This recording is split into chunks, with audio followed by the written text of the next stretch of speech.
The glories of Lord Ananta, 5th canto 25th chapter.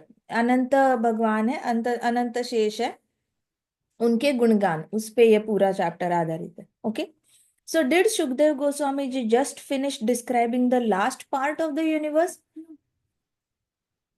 और was there more to it? तो परीक्षित महाराज सोचने लग गए, क्या यूनिवर्स खत्म हो गया? यूनिवर्स का लास्ट पार्ट खत्म हो गया? रसातल, महातल, तलातल, पाताल तक चले गए, पाताल आ गया, अब क्या खत्म हो गया यूनिवर्स, ब्रह्मांड खत्म हो गया? ऐसे परीक्षित महाराज अपना सर खुजला के सोचने लग गए, या फिर इसके आगे भी कुछ है?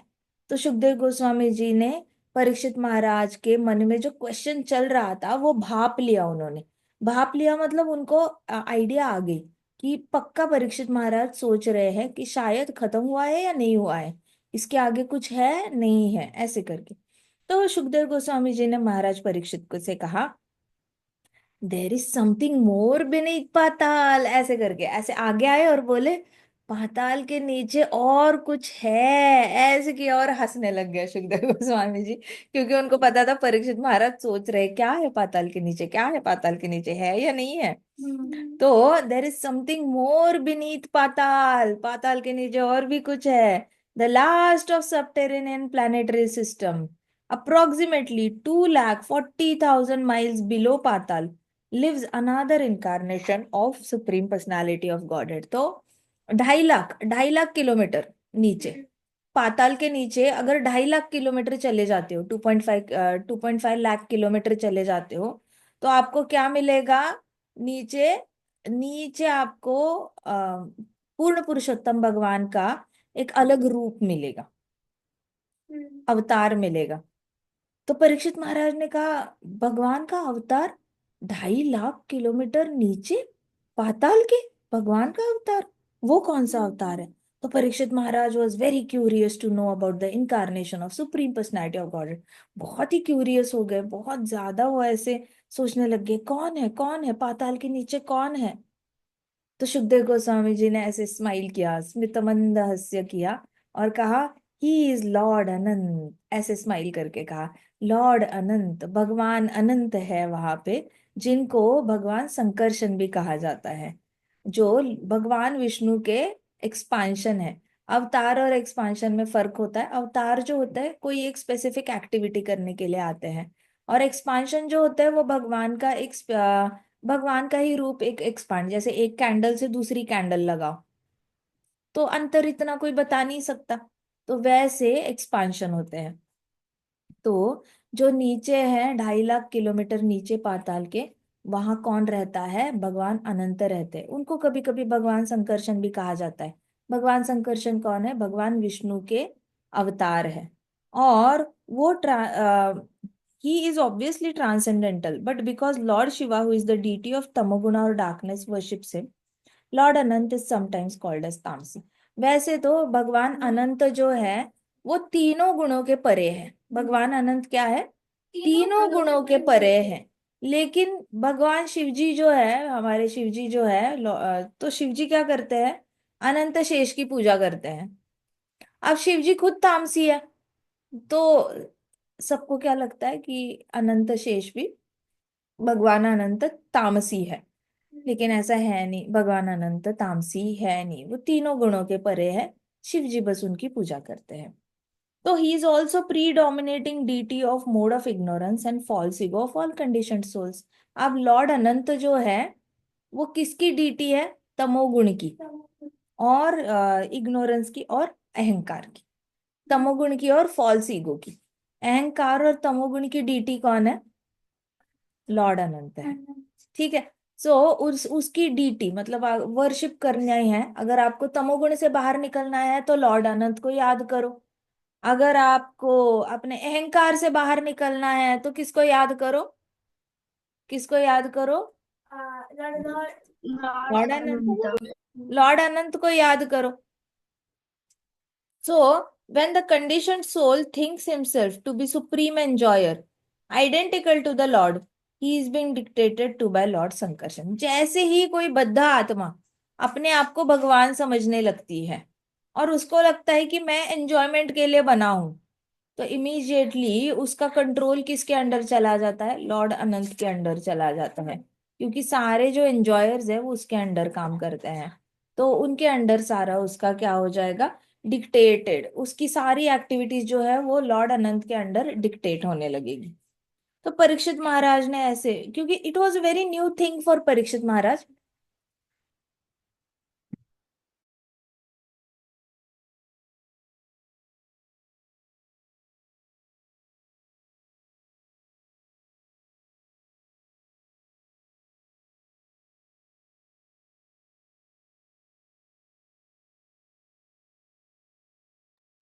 सो लॉर्ड अनंत है, उनको संकर्षण कहा जाता है, और उनको कभी कभी तामसी भी कहा जाता है, क्योंकि शिव जी उनको वर्शिप करते हैं। जब एक बद्ध जीव होता है वो अपने आप को सुप्रीम एंजॉयर समझने लग जाता है, तो उसका कंट्रोल किसके हाथ में दिया जाता है? लॉर्ड संकर्षण के हाथ में दे देते हैं।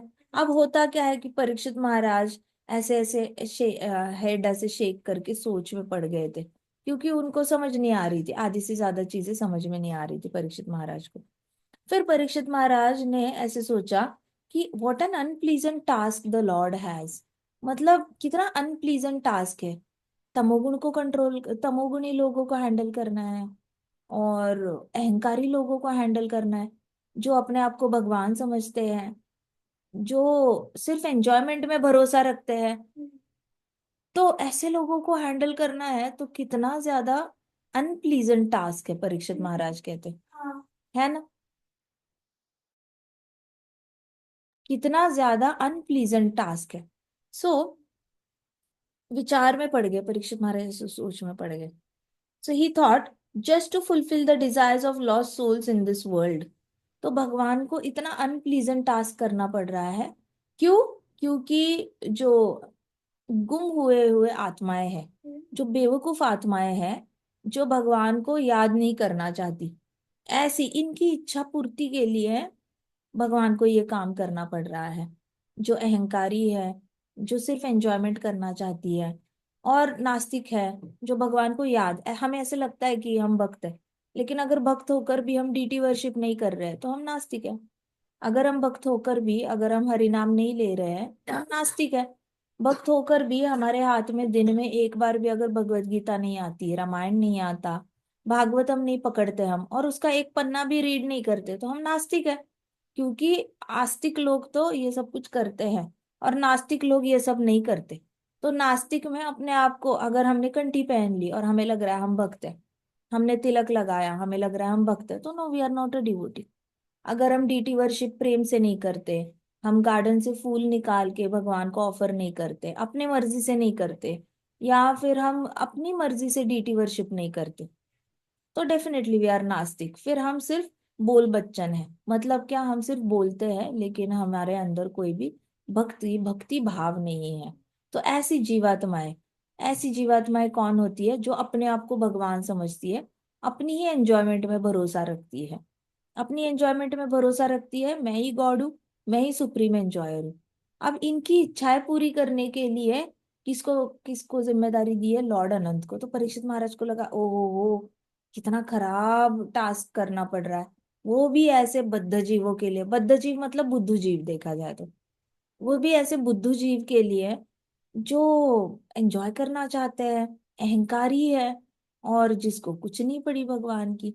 तमोगुणी है ये लोग, और पूरे फुल ऑन अहंकार में चले गए हैं। बड़ा अनप्लीजेंट टास्क है। भगवान को कितना करना पड़ता है ऐसे बुद्धू जीवों के लिए। तो सुखदेव गोस्वामी जी फेस लिट अप, तो सुखदेव गोस्वामी जी के चेहरे पे ना बड़ी प्रसन्नता आई। उन्होंने कहा, this vast universe with so many heavens, Bhumandal and its many divisions, the upper planetary system and the lower planetary system, the planets and stars reaching up to Dhruvaloka, rests on Lord Anantadev's thousands of hood। तो उन्होंने एक सांस में बोला सुखदेव गोस्वामी जी ने, हंस के एकदम प्रसन्न होके बोला, चेहरे पे उनके ऐसे बहुत ऐसे ये आ गई थी, प्रसन्नता आ गई थी। और कहती है, पूरा ब्रह्मांड, भूमंडल, ऊपर के सारे लोग, नीचे के सारे लोग, सारे प्लैनेट्स, सारे स्टार्स, इंक्लूडिंग ये सारी चीजें, नीचे के लोग, ध्रुव लोक तक जितने भी प्लैनेट्स और स्टार्स है, वो किसके ऊपर रेस्ट करते हैं? लॉर्ड अनंत देव के थाउजेंड्स ऑफ हेड्स पे, थाउजेंड्स ऑफ हेड्स है लॉर्ड अनंत शेष को, तो उनके थाउजेंड्स ऑफ हेड्स पे नीचे पाताल से लेकर ध्रुवलोक तक सारे प्लैनेट्स और स्टार्स जो है वो उनके सर पे, थाउजेंड्स ऑफ फुट्स मतलब हजारों हजारों सर पे रेस्ट करते हैं, पूरा universe. But the universe is infinite compare to lord's hood. देखा जाए तो भगवान के जो सर है वो जितने हैं उससे भी ज्यादा बड़ा यूनिवर्स है, यूनिवर्स इनफाइनाइट है, और भगवान के सर से ज्यादा इनफाइनाइट है, ज्यादा लंबा है। It appears like a tiny white mustard seed on his hood. इतना बड़ा यूनिवर्स है लेकिन ऐसे लगता है जैसे व्हाइट कलर का तिल है, व्हाइट कलर का तिल है अनंत शेष के सर पे। ऐसा हमारा पूरा यूनिवर्स अनंत शेष के सर पे लगता है। तो प्रभुपाद कहते थे कि ये पूरा जो ब्रह्मांड है, महत्त्व है, वो एक राई के दाने की तरह है अनंत शेष के सर पे। तो सोचो, पाताल से लेके ध्रुवलोक तक इतने सारे अनंत प्लैनेट्स है, अनलिमिटेड, आप काउंट ही नहीं कर सकते, एक्चुअली काउंट नहीं कर सकते। हमने राशि पढ़ा, हमने भूमंडल पढ़े, हमने प्लैनेट्स पढ़े, लेकिन फिर भी इतने सारे प्लैनेट्स है जिसका उल्लेख भागवत, इट इज इम्पॉसिबल, आप शास्त्र लिख ही नहीं सकते जिसमें अनलिमिटेड प्लैनेट्स का नाम लिखा हो और उनकी एक्टिविटीज लिखी हो। It is next to impossible, क्योंकि अनलिमिटेड को आप काउंट कैसे करोगे, अनलिमिटेड को आप लिखोगे कैसे, अनलिमिटेड पेजेस लगेंगे उसके लिए, और अनलिमिटेड टाइम लगेगा। अनलिमिटेड प्लैनेट्स तो अनलिमिटेड पेजेस और unlimited time and unlimited writing, अब कैसे, वो तो खत्म ही नहीं होगा। सो इतना बड़ा ब्रह्मांड है, और इतना बड़ा ब्रह्मांड कैसे दिखता है, मानो जैसे राई का दाना है अनंत शेष के सर के ऊपर। सर के ऊपर छोटा सा अनंत, छोटी सा राई का दाना है, इतना छोटा है, इतना छोटा है, आप हाथ में लोगे तो हाथ से गिर जाता है, इतना छोटा राई का दाना होता है, राइट।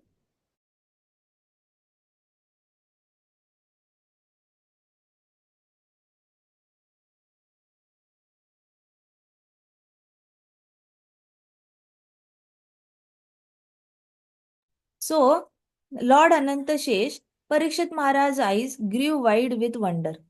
महाराज परीक्षित की जो आंखें थी वो एकदम ही ज्यादा सरप्राइज से खुल गई।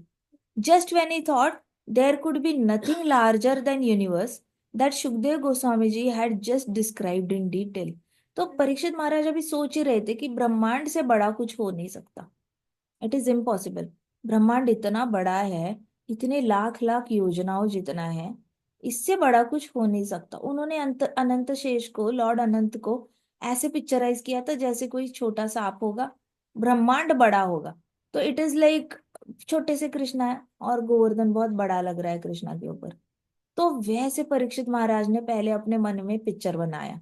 उनको लगा कि पहले जो अनंत है वो छोटे होंगे, और ये पूरा ब्रह्मांड उनसे कई कई गुना बड़ा होगा। लेकिन जैसे सुखदेव गोस्वामी जी ने बताया, नहीं, ये ब्रह्मांड एक तिल के जैसा है अनंत के, लॉर्ड अनंत के सर पे।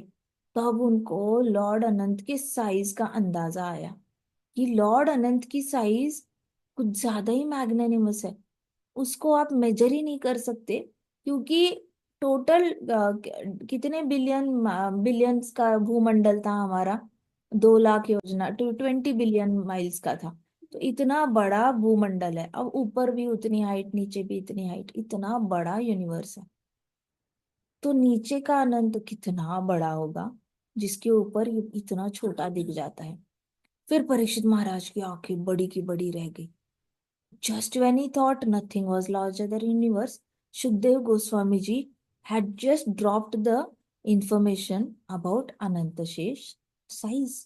तो अना ड्रॉप, बॉम्ब ड्रॉप करते हैं ना, वैसे ड्रॉप की थी इंफॉर्मेशन सुखदेव गोस्वामी जी ने कि देखो, तुम्हें लग रहा है ये बड़ा है लेकिन नहीं, अनंत ज्यादा बड़े हैं, लॉर्ड अनंत ज्यादा बड़े हैं। Yes, the Supreme Personality of Godhead, from whom all universes emanate, had to be much more magnificent. Shubhdev Goswami ji ने कहा, हाँ राजन, जिससे इतने सारे ब्रह्मांड निकलते हैं उसकी साइज डेफिनेटली ब्रह्मांड से बहुत बहुत मैग्नानिमस होनी चाहिए, बहुत ज्यादा मैग्नानिमस होनी चाहिए। सो सुखदेव गोस्वामी जी continued, When it is time for universal devastation, Lord Ananta's reddish eyes becomes fury with anger. जब ये आता है, विनाश का टाइम आता है, कलयुग खत्म होने वाला होता है, पाप बहुत ज्यादा बढ़ गए होते हैं, हद से ज्यादा बढ़ गए होते हैं, जिस पाप के बारे में आप सोच नहीं सकते, इतने हाई लेवल के पाप होने लग गए होते हैं। तब लॉर्ड अनंत को भी बड़ा गुस्सा आ जाता है और उनकी आंखें लाल लाल लाल हो जाती है, गुस्से से पूरी तरह लाल हो गई होती है। और उनके अंदर मन करता है कि ये जो उनके ऊपर एक छोटा सा तिल है उसको मैं जला के भस्म कर दूं, इतना ज्यादा उनको मन करता है। तो लॉर्ड अनंत के जो हजारों हजारों मुख है उसमें से आग निकलने लग जाती है, गुस्सा इतना आया होता है, पाप इतना कर रहे हैं। जैसे अभी कलयुग में आप देखो, टेम्पल में जाओ तो कहीं भागवतम क्लास चल रही है, तो कुछ लोग बहुत ध्यान से सुन रहे होते हैं, लेकिन कुछ लोग बार बार उठ के बाहर चले जाएंगे, अंदर आ जाएंगे, बाहर चले जाएंगे, अंदर आ जाएंगे। कुछ लोग अपने बच्चे रो रहे हैं तो चुप नहीं कराएंगे, बच्चों के साथ बातें करेंगे। कभी कभी बाहर से कोई आता है भागवतम सुनने तो वो आपस में बात करेगा, वो ध्यान नहीं देगा। तो ये वाले जो अपराध होते हैं भागवतम सुनते वक्त, ये वाले अपराध तो अक्षम्य होते हैं, क्योंकि आप भागवतम सुनने आए हो, इससे पता चलता है कि हाँ आपको समझ में तो आता है कि भागवतम सुनना चाहिए। तो समझ आ रहा है, लेकिन फिर भी अगर आप ऐसे बार बार भागवतम का जब आप अपमान करते हो, तो ये लॉर्ड अनंत को देखा नहीं जाता, क्योंकि लॉर्ड अनंत स्वयं कंटिन्यूअसली भागवत कथा कर रहे होते हैं। तो उनको कलयुग में दिखता है कि कलयुग में लोगों के पास सतयुगी बुद्धि नहीं है, द्वापर युग का, त्रेता युग का उनके पास धैर्य नहीं है, और द्वापर युग का उनके पास विवेक बुद्धि नहीं है, सत सत विवेक बुद्धि नहीं है। कलयुग में बुद्धि इतनी भ्रष्ट हो चुकी है कि इनको बार बार भागवत सुनते वक्त हिलना होता है, बात करनी होती है, और जो भागवतम का क्लास दे रहा है उसका अपमान करना होता है, व्यासासन पे बैठे हुए लोगों का। तो ऐसे करके कलयुगी जीवात्माएं होती है, इनसे लॉर्ड अनंत को बहुत ज्यादा क्रोध आ जाता है। और फिर धीरे धीरे धीरे ये आत्माएं भी खत्म हो जाती है। फिर बचती कौन है? जो ना भागवतम सुनने के लिए आती है, ना हरि नाम लेती है। इनफैक्ट ऐसी आत्माएं बचती है जो सारी मंदिरों को खत्म कर देती है, जला देती है, सारे शास्त्रों को जला देती है, और पूरे ब्रह्मांड से भगवान का नामो निशान मिटा देती है। तो कलयुग में सिर्फ ऐसी आत्माएं बचती है जिनको स्वयं को भगवान कहना पसंद होता है, और कैनिबल्स हो जाते हैं ये सब लोग। कैनिबल्स मतलब इंसान इंसानों को खाने लग जाते हैं, टुकड़े टुकड़े करके खाने लग जाते हैं। पहले पका के खाते हैं, बाद में ऐसा टाइम आता है कलयुग के एंड पे कि सब लोग एक दूसरे को कच्चा कच्चा ही खाने लग जाते हैं, तो कैनिबलिज्म हो जाता है, क्योंकि सब्जियां खत्म, पेड़ खत्म, सब कुछ खत्म हो चुका होता है। तो इनको एडवांसमेंट के नाम पे सिर्फ बिल्डिंगें रह जाती है, बहुत सारी बिल्डिंग्स और एडवांस टेक्नोलॉजी, ये सब कुछ रह जाता है, लेकिन पेड़ पौधे कुछ नहीं रहता। तो लॉर्ड अनंत को बहुत ज्यादा गुस्सा आ जाता है कि ना सत्सत विवेक बुद्धि रही है लोगों में, ना धैर्य रहा है, ना इनके पास कोई ये पेशेंस है, तो इनके पास कोई भी अकल वाली चीज बची नहीं है। तो ऐसे लोगों को खत्म करना ही बेहतर रहेगा। ऐसे करके लॉर्ड अनंत के मुख से आग निकलने लगती है, गुस्से से आग निकलती है। वैसे तो हमेशा हरी कथा निकलती है लॉर्ड अनंत के मुंह से, लेकिन जब प्रलय का समय आता है तो उनके मुख से आग निकलने लग जाती है, क्योंकि कलयुग के लोगों का बिहेवियर ही सहने जैसा होता नहीं है, टाइम आ गया होता है उनके भी मरने का। So when it is time for universal devastation, Lord Anant starts throwing fire through his mouth. From between his glowing eyebrows appears three eyed Rudra. अब उनके जो दो आईब्रोज होते हैं उसके सेंटर से कौन निकल आता है? रुद्र निकल आता है, जिसके हाथ में त्रिशूल होता है। तो रुद्र के हाथ में त्रिशूल होता है उनके वहां से, और रुद्र की तीन तीन आंखें होती है। तो रुद्र को तीन आंखें होती है, हमने वो एक वेपन देखा था शिव जी का, शिवज्वर था। शिवज्वर को तीन सर थे, वैसे रुद्र को तीन तीन आंखें होती है।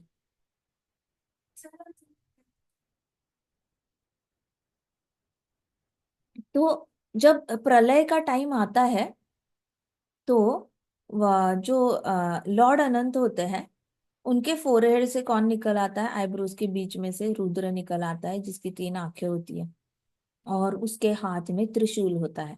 तो ये रुद्र जो होता है वो दिखने में बहुत खराब होता है, खराब मतलब बहुत गुस्से वाला होता है। उसकी आंखें लाल लाल होती है और उसको बहुत गुस्सा आया होता है।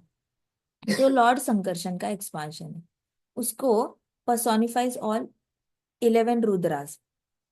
तो सारे 11 रुद्रों को अगर इकट्ठे करो, सारे 11 रुद्र जो ब्रह्मा जी के पुत्र थे, उनको सबको इकट्ठा करके अगर कोई एक रुद्र निकलेगा, तो हर एक रुद्र, नाम ही रुद्र क्यों पड़ा है, जो गुस्से से रोता है। देखो कुछ बच्चे होते हैं, उनको अगर आप कुछ बोलो तो जल्दी रो पड़ते हैं, अगर उनको डांटो तो भी रो पड़ते हैं, उनको गुस्सा आता है तो भी वो रो पड़ते हैं, ऐसा नहीं कि उनको बुरा लगता है। गुस्से में आते हैं, कुछ कुछ लोग होते हैं जिनको गुस्सा आने के बाद रोने लग जाते हैं। तो ये रुद्र कैटेगरी के लोग हैं, कि रुद्र जो होता है वो गुस्से में रोने लग जाता है, गुस्सा करता है, जितना ज्यादा गुस्सा आता है। एक रुद्र होता है जिसको बहुत गुस्सा आने पर वो रोने लग जाता है। दूसरे टाइप का रुद्र होता है जिसको गुस्सा आने पर वो पेड़ पौधे उखाड़ के फेंक देता है। तीसरे टाइप का रुद्र होता है वो दूसरे इंसानों को मार के अपना गुस्सा ठंडा करता है। चौथे टाइप का रुद्र होता है जो बहुत ज्यादा गुस्सा आ जाता है तो वो रो रो के अपनी छाती पीटने लग जाता है।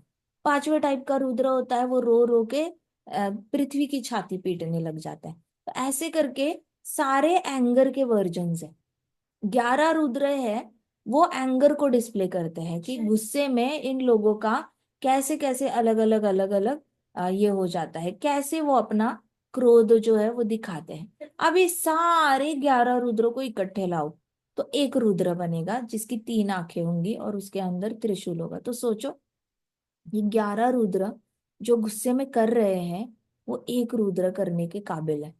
तो ये वाला रुद्र कहाँ से निकलता है, लॉर्ड अनंत के, अनंत जो देव है उनके आईब्रोज के बीच में से तीसरा जो आंख कहते हैं वहां पे, तो जहां पे मैंने बिंदी लगाई है, यहाँ से वो रुद्र निकलता है और इतना गुस्से से बाहर निकलता है, जो भगवान शिव जी का अवतार होता है।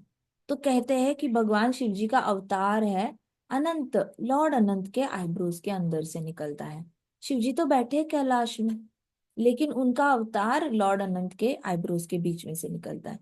तो वो बाहर निकलते ही बहुत गुस्से में डांस करने लग जाता है, बहुत ज्यादा। कुछ लोग होते हैं गुस्सा आता है तो जिम चले जाते हैं और एक पंचिंग बैग होती है, बॉक्सर्स जिस पे प्रैक्टिस करते हैं, उसको पंच करते रहेंगे करते रहेंगे करते रहेंगे जब तक उनका गुस्सा कम नहीं होता। कुछ लोग जाएंगे कराटे खेलते रहेंगे खेलते रहेंगे खेलते रहेंगे, अपने आप को हार्म करेंगे, लेकिन अपने आप को तकलीफ देते हैं। कई सारे ऐसे लोग होते हैं जो अपना सर दरवाजे पे मारते हैं या फिर दीवार पे मारते हैं और अपना गुस्सा निकालते हैं। कोई पंच करता है दीवार पे। तो ये रुद्र के अवतार होते हैं, जो रुद्र का पर्सोनिफिकेशन टाइप होता है। कि रुद्र भी, कुछ कुछ रुद्र होता है वो अपने आप को हार्म करके, सेल्फ हार्म करके एंगर दिखाते हैं। तो कुछ रुद्र होते हैं वो अपने आप को बहुत भला बुरा बोलने लग जाते हैं और अपना गुस्सा दिखाते हैं। अब ये सारे रुद्र जैसे ही इकट्ठा आते हैं तो ये वाला जो इनकारनेशन है शिव जी का, वो बाहर आता है और गुस्से में डांस करने लग जाता है। बहुत ज्यादा गुस्सा, उसकी आंख से आग निकल रही होती है, लाल लाल आंखें होती है, और कोई उनको देखेगा तो देखते ही भस्म हो जाए, इतना ज्यादा गुस्सा उस रुद्र की आंखों में होता है। Dancing fiercely he devastates the entire creation. इतनी जोर जोर से वो रुद्र डांस करता है कि उसकी मूवमेंट से वायु का ये बदल जाता है, जो डायरेक्शन होती है वो वायु की डायरेक्शन बदलने लग जाती है। अब उनके हाथ के मूवमेंट्स, उस रुद्र के हाथ के मूवमेंट्स इतने फियर्स होते हैं, इतना ज्यादा फास्ट होता है कि वायु, जो एक सेट पैटर्न था जो ब्रह्मांड में बनाया था ब्रह्मा जी ने, कि ये वायु इसको एंटी क्लॉकवाइज घुमाएगा, ये वायु इसको क्लॉकवाइज घुमाएगा, ये वायु नीचे से पुश करेगा ऊपर से। तो एक बहुत ही सेट सिस्टम किया था ब्रह्मा जी ने। और जैसे ही ये रुद्र निकल आता है वो जोर जोर से हाथ पैरों को हिलाता है, इतनी जोर से कि उसका एक हाथ ऐसे घूमता है तो उससे सारी वायु की डायरेक्शन चेंज हो जाती है, उससे बादलों की डायरेक्शन चेंज हो जाती है। तो जहां पे बारिश होनी थी वहां होती नहीं, जहां पे बारिश हो नहीं होनी चाहिए वहां पे हो जाती है। बादलों का ही डायरेक्शन चेंज हो जाता है, तो इसलिए बहुत ज्यादा बारिश होने लग जाती है। फिर रुद्र की हाथ जो है, तांडव नृत्य कहते हैं उसको। उसके तांडव नृत्य में ऐसे ऐसे वाले एक्शंस बहुत होते हैं, ऐसे ऐसे ऐसे ऐसे। तो इसका मतलब होता है वो बादल काट रहा होता है, ऐसे रुद्र कंटिन्यूअसली बादल। तो तांडव नृत्य अगर आप देखोगे तो उसमें बहुत सारे ऐसे काटने वाले ऐसे एक्शंस होते हैं। तो वो बादल काट रहे होते हैं। तो जितने भी बादलों में पानी भरा होता है, वो सारे बादल बरसने लग जाते, फूट जाते हैं। ऐसा बारिश की तरह पानी नहीं निकलता, ऐसे लगता है जैसे ऊपर से किसी ने टंकी फोड़ी हो और वो फूटी हुई टंकी का पानी धड़ाम करके नीचे गिर रहा है, बहुत नॉइज करके गिर जाता है। ऐसे करके पूरे ब्रह्मांड में पानी गिरने लग जाता है, और सीवियरली गिरने लग जाता है, क्योंकि रुद्र ऊपर ऊपर डांस कर रहे हैं, सारे प्लैनेट्स के ऊपर डांस कर रहे हैं। तो इतना ज्यादा डांस करके सारी दिशाएं बदल जाती है वायु की, और उस चक्कर में पानी कहीं पे भी गिरने लग जाता। अब कहीं कहीं पे जहाँ बारिश होनी थी वहां हो नहीं रही है, तो वहां पे फिर इम्बैलेंस हो जाता है, वॉल्केनोज निकलने लग जाते हैं। गर्मी से पूरा वॉल्केनो निकल के, तो कहीं कहीं पे लोग जल के मर जाते हैं, कहीं कहीं पे लोग डूब के मर जाते हैं। इतना ज्यादा इम्पैक्ट होता है तांडव नृत्य से। और ये तांडव नृत्य कौन करता है? रुद्र। रुद्र के अंदर गुस्सा कहाँ से चला जाता है? लॉर्ड अनंत का गुस्सा देखकर, कि लॉर्ड अनंत स्वयं भी बड़े गुस्से गुस्से वाले हैं। तो कलयुगी जीव जो है उनमें देखो शक्तियां कितनी है, कि जो कंटिन्यूअसली अनंत, लॉर्ड अनंत इतना कंटिन्यूअसली भागवत कथा करते जा रहे हैं, करते जा रहे हैं, करते जा रहे हैं, अपने हजारों हजारों मुखों से करते जा रहे हैं। उनके अंदर क्रोध लाने की काबिलियत कलियुगी जीवात्माओं में है। तो जब प्रभुपाद गुस्सा होते थे, कभी कभी, कभी कभी हमारे महाराज, कभी कभी सन्यासी भी गुस्सा होते हैं, तो वो लोग जब अपने डिसाइपल्स पे गुस्सा होते हैं तो उनको कभी मिसअंडरस्टैंड नहीं, भक्त के गुस्से को कभी मिसअंडरस्टैंड नहीं करना चाहिए। भक्त जब भी गुस्सा करता है तो उसके ऊपर भगवान की एक टॉप लेवल से प्लानिंग चल रही होती है। जैसे लॉर्ड अनंत का गुस्सा आ गया, उसके ऊपर एक प्रॉपर प्लानिंग है। रुद्र को गुस्सा आ गया, उसके ऊपर भी प्लानिंग है। एक स्ट्रक्चर्ड वे में कुछ ना कुछ ब्रह्मांड का कर रहे हैं वो लोग। सो इस तरीके से भक्त को जब गुस्सा आता है तो भक्त के गुस्से को मिसअंडरस्टैंड नहीं करना चाहिए। कभी कभी सामने से ऐसे देखते हुए समझ में नहीं आता किसी किसी को कि महाराज ने उन पे गुस्सा क्यों किया, प्रभुपाद ने इस पे गुस्सा क्यों किया, उस पे गुस्सा क्यों किया। लेकिन उसके पीछे से कृष्णा एक्ट कर रहे होते हैं। सो भक्ति विनोद ठाकुर स्पेशली कहते हैं कि whenever a Vaishnava is seen angry, always understand that Krishna is acting behind him. तो भक्ति विनोद ठाकुर ये हमेशा बोलते थे सबको, कि जब भी आप वैष्णव को गुस्सा देखोगे तो हमेशा समझ जाना कि उसके गुस्से के पीछे भी कृष्णा का कुछ हाथ है, और कृष्णा कुछ करवाना चाहते हैं उससे। सो उसके गुस्से को कभी भी मटीरियल गुस्सा, मटीरियलिस्टिक गुस्सा नहीं समझना चाहिए उसके गुस्से, क्योंकि वैष्णव ऑलरेडी अपने क्रोध पे जीत चुका होता है। जैसे ही वो हरिनाम ले लेता है तो वो हमेशा अपने गुस्से पे उसने जीत पा ली होती है। प्रभुपाद ने अपने गुस्से पे जीत पा ली थी। जितने भी सन्यासी होते हैं उन्होंने अब जीत पा ले ली थी। लेकिन कई सर्कमस्टांसेस में हम देखते हैं कि किसी ने इसको बोला, कुछ ऐसे किया वैसे किया, so they have already won over their anger. Now if they are getting angry, that means they are conscious about that anger. उनको पता है कि वो गुस्सा कर रहे हैं, और उनको ये भी पता है कि वो गुस्सा क्यों कर रहे हैं, और उनको ये भी पता है कि ये गुस्सा करने से किसका भला होने वाला है और कैसे भला होने वाला है। सो उनको जब गारंटी होती है कि इसके रिजल्ट्स हम गारंटीड आएंगे ही आएंगे, तब जाके अंदर से परमात्मा उनको गाइड करते हैं गुस्सा करने के लिए। उनका कोई भी गुस्सा इम्पल्सिव नहीं होता, कि भाई अन इम्पल्सिव मतलब पता ही नहीं चला और गुस्सा आ गया, ऐसे नहीं होता। It is a very well thought action that Vaishnavas take. तो ये रुद्र के एग्जाम्पल से हमारे महाराज कई बार ये कोट करते थे कि लॉर्ड अनंत भी गुस्सा कर देते हैं कलयुग खत्म होने के बाद। What to talk about Vaishnavas, कहते थे। जो कंटिन्यूअसली भागवत कथा करते हैं उनको भी कलयुगी जीव ट्रिगर कर सकते हैं गुस्से के लिए।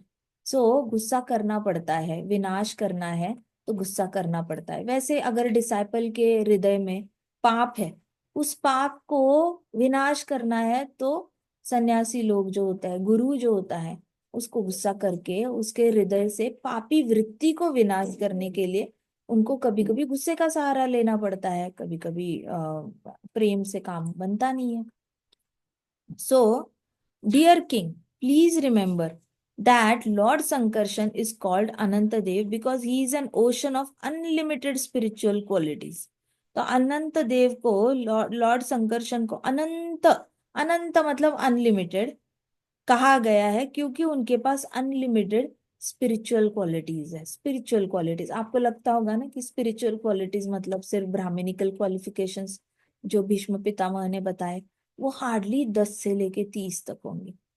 जिसको गिना जा सकता है वो स्पिरिचुअल नहीं हो सकता, जिसको गिना नहीं जा सकता वही स्पिरिचुअल हो सकता है, क्योंकि स्पिरिचुअल हर चीज अनंत होती है। और जिसको सीमित है, जिसमें सीमित है मतलब जिसको काउंट किया जा सकता है, तो that is not entirely spiritual. So इसलिए जो अनंत है, अनंत नाम क्यों पड़ा, क्योंकि जिसको गिना ही नहीं जा सकता। तो उनमें जो गुण है वो अनंत है, इसलिए उनका नाम अनंत पड़ गया, क्योंकि उनके अंदर अनंत गुण है, जिसको स्पिरिचुअल गुण है, आध्यात्मिक गुण है, जो गिने नहीं जा सकते, जिसकी लिस्ट नहीं बनाई बनाई जा सकती। आज हमें कोई बोले ब्राह्मणिकल क्वालिफिकेशंस, हम फटाक से जल्दी जल्दी भागवतम खोलेंगे, ब्राह्मणिकल क्वालिफिकेशंस की लिस्ट लगाएंगे, और हम सोचेंगे हाँ इतना करने से मैं एक अच्छा इंसान बन जाऊंगा। अच्छा इंसान बनना ये purpose of life he material है, क्योंकि हमारा पर्पस तो अच्छा इंसान बनना था ही नहीं कभी, हमारा पर्पस तो हमेशा कृष्ण का नित्य दास बनना था। तो कृष्ण का नित्य दास बनोगे तो उसका साइड इफेक्ट है कि आप एक अच्छे इंसान बनोगे ही बनोगे। लेकिन अगर आप अच्छे इंसान बने तो इसकी गारंटी नहीं है कि आप कृष्ण भक्त बनोगे ही बनोगे, ऐसे बहुत सारे अच्छे इंसान पड़े हुए दुनिया में। So brahmanical qualifications is not the end of this janma. होने चाहिए, होने तो चाहिए, लेकिन उससे पहले टॉप पे है कि you should be the devotee of Krishna. तो he is non different from supreme personality of godhead. Anant है, लॉर्ड अनंत है, वो भगवान कृष्ण से अलग नहीं है। Although his main mission is to devastate the universe, he restrains his anger and intolerance for the benefit of all living beings.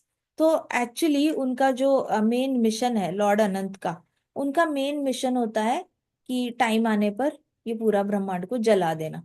जला देना बड़ा आसान है, सर पे ही एक छोटा सा राई का दाना लेकर घूम रहे हैं, आपको बोला जाए ये ले राई का दाना जला के आ जा, तो आप 2 मिनट में जला दोगे। तो उनका मिशन ही है कि इस राई के दाने को जलाना, मतलब अधर्म को खत्म कर देना, उनका मिशन है वो। लेके और पूरा टाइम वो अपने गुस्से को कंट्रोल करे रखते हैं। ऐसा नहीं कि सतयुग में गलत काम होते नहीं, सतयुग में भी होते हैं, त्रेता में भी होते हैं। राक्षस इतना ज्यादा पाप करते थे, तभी श्री राम जी की जरूरत पड़ गई, सतयुग में भी होते थे। तो राक्षस हर हर हर बार होते हैं, सतयुग में भी होते हैं, द्वापर में भी होते हैं। तो हर बारी अपने आप को कंट्रोल करके रखना पड़ता है लॉर्ड अनंत को। जैसे ही उनको पाप करते हुए जीवात्माएं दिखती है, बुद्धू जीवात्माएं, बद्ध जीव मतलब बुद्धू जीवात्माएं, तो जैसी पापी दिखती है तो बड़ा गुस्सा आता है, लेकिन उनको अपना गुस्सा कंट्रोल करके रखना पड़ता है। बहुत ज्यादा कंट्रोल करते हैं वो अपना गुस्सा, और अपने आप को दूसरों की भलाई के लिए, सारी जीवात्माओं की भलाई के लिए अपने गुस्से पे कंट्रोल रखते हैं। तो हमेशा याद रखना कि पूरे विश्व की जो कल्याण है वो आपके गुस्सा कंट्रोल करने में स्थित है। सो कंट्रोल करना, अपने आप को बहुत महान नहीं समझना जब आप गुस्से को कंट्रोल करते हो। माएँ जो होती है, कई सारी माताएं होती है, 3 महीने गुस्सा रोकती है, 1 साल तक रोकती है, 2 साल तक रुकती है, लेकिन कभी ना कभी फिर गुस्सा निकल ही आता है उनका। लेकिन गुस्सा रोकने में कुछ गलती है नहीं, जो कई सारे आपको मैंने सुना है, कुछ आध्यात्मिक लोग भी बोलते हैं कि गुस्से को निकालना चाहिए, गुस्सा अच्छे के लिए यूज करना चाहिए, गुस्सा को एक्सप्रेस करना अच्छी बात होती है। अमेरिकन साइकोलॉजिस्ट कहते हैं कि गुस्से को अंदर दबाने से बीमारी होती है, तो गुस्से को एक्सप्रेस करो, एक्सप्रेस करो। तो Bhagavatam doesn't teach all these things. Bhagavatam कहते हैं कि लॉर्ड अनंत देव ने क्या किया है, अपने गुस्से को कंट्रोल करके रखा है, और बाकी जीवात्माओं के लिए उन्होंने अपने आप को टॉलरेट किया है। मतलब जितना भी वो लोग गलत कर रहे हैं वो टॉलरेट कर रहे हैं। हमें ऐसे लगता है हमारी 60 साल या 70 साल की जिंदगी में हम बड़े सहनशील हैं। Total number of years count करो, सतयुग, द्वापर युग, त्रेता युग और कलयुग के, इतने सारे साल है, मोर देन 30 लाख साल आ जाते हैं। इतने सारे साल तक ये वेट करते हैं। अब 72 महायुग खत्म होने के बाद प्रलय आता है, तो 72 जो महायुग है तब तक अनंत शेष लॉर्ड अनंत है, वो अपना गुस्सा कंट्रोल करके रख देते हैं। इतना लंबा टाइम तक गुस्सा कंट्रोल करते हैं, सोचो। तो उनका धैर्य कितना है, उसके सामने हमारे 70 साल ज्यादा है या कम है? हम्म, क्या है 70 साल? कम। हम्म। हम्म। तो कम। क्या गलत? कम है माता जी। हाँ तो माता जी कंटिन्यू। कम है। हाँ कम है ना, 70 तो बहुत ही कम है, हम ज्यादा से ज्यादा 70-80 ईयर्स जिएंगे। इतना ही रेशो चल रहा है आजकल। बहुत रेयर है जो 90+ जी रहे हैं, 70-80 तक खत्म हो रहे हैं सब। तो 70-80 ईयर्स तक अगर हमने गुस्से को दबाया तो क्या we will be called as losers? हमारी नजर में हम गिर जाएंगे, नो। कृष्णा की नजर में हम बढ़ जाएंगे, राइट? सो ऐसा नहीं होता जो अमेरिकन फिलोसोफर्स कहते हैं, या फिर ये सेल्फ डेवलपमेंट वाले लोग कहते हैं, या फिर कभी कभी आध्यात्मिक लोग भी कहते हैं कि जैसे भक्ति सिद्धांत सरस्वती महाराज ने गुस्सा मायावादियों पे निकाला, वैसे गुस्सा निकालना चाहिए। बट आपको गुस्सा निकालने के लिए आपके पास प्लेटफॉर्म भी तो होना चाहिए। आपको बुला रहा है क्या कोई धर्म सभा में? आपको बुला रहे हैं क्या कोई डिबेट करने के लिए बाकी मायावादियों के साथ, बाकी बुद्धिज्म लोगों के साथ, जैनिज्म के साथ? धर्म के ऐसा कोई धर्म स्थल पे बुला रहा है क्या? अगर वहां पे बुला रहा है तो वहां पे आप धर्मयुद्ध करो, वहां पे आप वाद विवाद करो, और सलीके से रूल्स एंड रेगुलेशंस के साथ जीत कर वापस आ जाओ। लेकिन जहाँ पे प्लेटफॉर्म ही नहीं है, वहां पे गुस्सा दिखाना, ये तो बड़ा ही गलत बात है। बस गुस्सा आ रहा है तो गुस्से को जस्टिफाई करना, कैसे करना? तो ऐसे जस्टिफाई करते हैं कि मैंने तो कृष्णा कॉन्शियसनेस मेरा बेटा कर नहीं रहा था इसलिए गुस्सा किया, मेरी पत्नी 16 माला जाप नहीं करती इसलिए मैंने गुस्सा किया, मेरा पति टेम्पल आ नहीं रहा था इसलिए मैंने गुस्सा किया, मुझे टेम्पल जाने नहीं दे रहा था इसलिए गुस्सा किया, मेरे पाता माता पिता मुझे टेम्पल जाने नहीं देते इसलिए मैंने माता पिता पे गुस्सा किया। You can't justify your anger using spiritual reasons. Spiritual reasons देकर आप जस्टिफाई करते हो गुस्से को, लेकिन आपको खुद भी पता होता है कि जब आप गुस्सा करते हो उसके बाद आप अपसेट होते हो या हैप्पी होते हो। अगर जेन्युइनली आप सही कर रहे हो, माता पिता पे गुस्सा करके टेम्पल जा रहे हो, तो आपने टेम्पल में तो बहुत खुश होना चाहिए, लेकिन आप वहां पे भी जाके आपका चेहरा उतरा रहता है, वहां पे भी आप 4 लोगों में जाके माता पिता की बुराई करते हो कि मेरे माता पिता मंदिर नहीं आने देते। इस तरीके से अगर आप हैप्पी नहीं हो, दैट मीन्स आपको पचा नहीं ना, डाइजेस्ट नहीं हुआ अपना गुस्सा। पचता तो खुश होते, लेकिन आपको खुशी तो हुई नहीं गुस्सा दिखाकर, तो क्या फायदा हुआ फिर?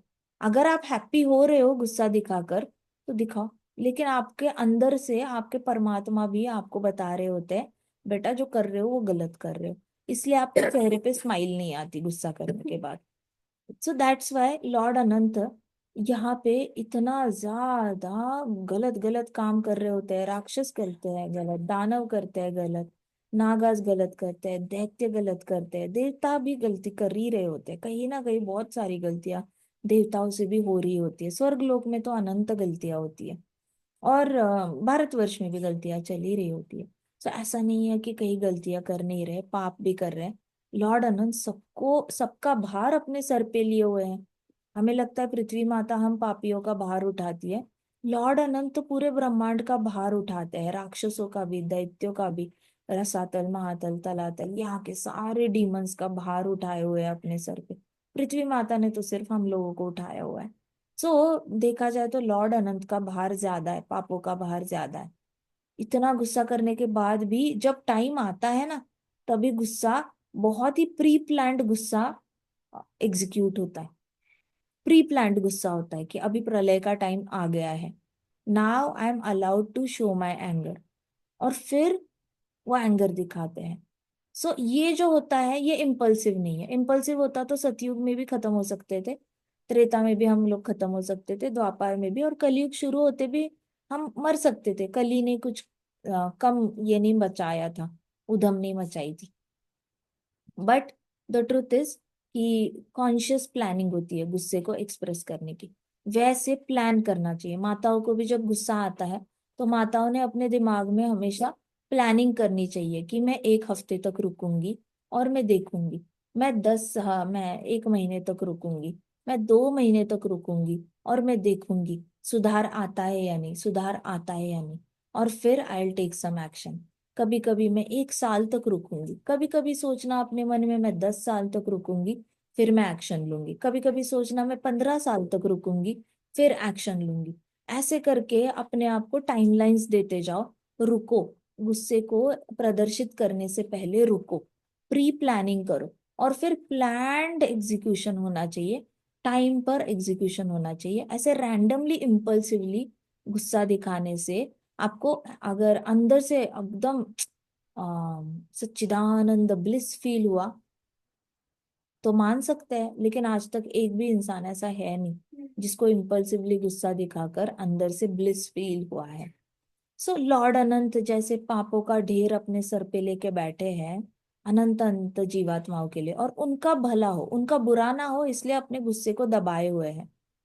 दबाते ही है, वैसे तो पावर तो बहुत है उनके पास, लेकिन वो दबा के रखते हैं अपना गुस्सा, कई कई महायुगों तक दबा के रखते हैं। तो वैसे सीखो लॉर्ड अनंत से। अगर सीख सकते हो तो अनंत भगवान से। ये बलराम जी है और कोई नहीं है, बलराम जी है। इनसे सीखो। सब लोगों ने बलराम जी को बदनाम किया है कि बलराम जी को बड़ा गुस्सा आता है, लक्ष्मण को बड़ा गुस्सा आता है। बदनामी करने से पहले सोचना चाहिए कि वो सहते कितना है, कितने कितने सालों तक सहते रहते हैं, and then he expresses himself. तो ये सोचना चाहिए। ठीक है। सो जब भी गुस्सा एग्जीक्यूट करना है तो वो प्री प्लान्ड होना चाहिए, पूरा मन में प्लानिंग होनी चाहिए कि कैसे कैसे एग्जीक्यूट होगा। इम्पल्सिवली मन में आया इसलिए गुस्सा किया, ये नहीं होना चाहिए। ठीक है। सो बच्चा भी गलती करता है तो ऑब्जर्व करो, ऑब्जर्व करो। कई सारी वार्निंग्स दो, महीनों महीनों तक वार्निंग्स दो उसको। महीनों महीनों तक वार्निंग्स देने के बाद गुस्से को एग्जीक्यूट करो। बच्चे को ऐसे नहीं लगना चाहिए कि पहली गलती और इंस्टेंटली सजा मिल गई है, ऐसे नहीं लगना चाहिए उसको। कई सारे वार्निंग्स आने के बाद उसको भी पता होना चाहिए कि हाँ, मुझे बहुत महीनों से बता रहे थे और फिर फाइनली घर वालों ने मुझ पे गुस्सा किया। इस तरीके से प्री प्लान्ड एग्जीक्यूशन होना चाहिए लॉर्ड अनंत की तरह। बाकी कथा हम कल करते हैं। ग्रंथराज श्रीमद् भागवतम की जय, शिल प्रभुपाद की जय, श्री श्री राधा श्याम सुंदर की जय, श्री श्री कृष्ण बलराम की जय, वृंदावन धाम की जय, समस्त भक्त वृंद की जय। हरे कृष्णा कृष्णा कृष्णा हरे हरे, हरे राम राम राम हरे हरे। हरे कृष्णा महासंकीर्तन यज्ञ की जय। हरे कृष्णा माता जी, दंडवत हरे प्रणाम। कृष्णा, दंडवत प्रणाम।